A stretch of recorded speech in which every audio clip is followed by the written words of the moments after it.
What are autism rage attacks? Brought to you by Goalie. It kind of sounds like the name. Autism rage attacks are when somebody who's autistic has an intense moment of rage and anger, and also known kind of as a meltdown, maybe even a little bit more intense than a meltdown.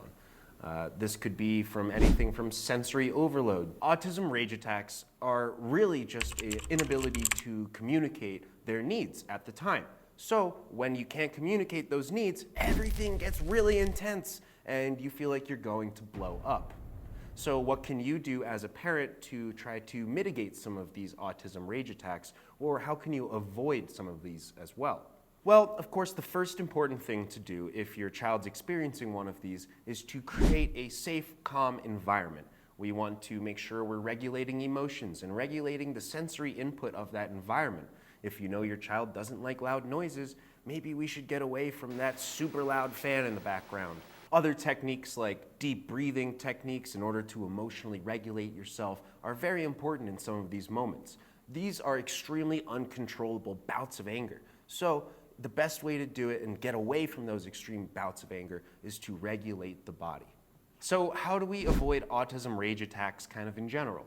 So you can limit things like triggers and environments. Like I discussed, if bright lights are really obnoxious for your child, maybe we should avoid things like that. Create a calm space. Maybe there's a cozy corner or a calm corner where your child knows that they can go there and they can relax their bodies in a safe, comfortable location. Using things like visual schedules to help reduce anxiety through transitions or going into new environments can also be a really helpful way to maintain that emotional regulation in different places. Other factors like anxiety and sleep disorders also play a large factor in some of these autism rage attacks. If your child's not sleeping well and their body constantly feels tired, well, their emotional state is probably going to be way more dysregulated. If you guys found this helpful, please give us a like, hit that subscribe button. It certainly helps us out. We want to keep making these videos for you. If you want to learn more about Goalie, head over to getgoalie.com and you can explore all of our amazing apps in our tablet. Brought to you by Goalie.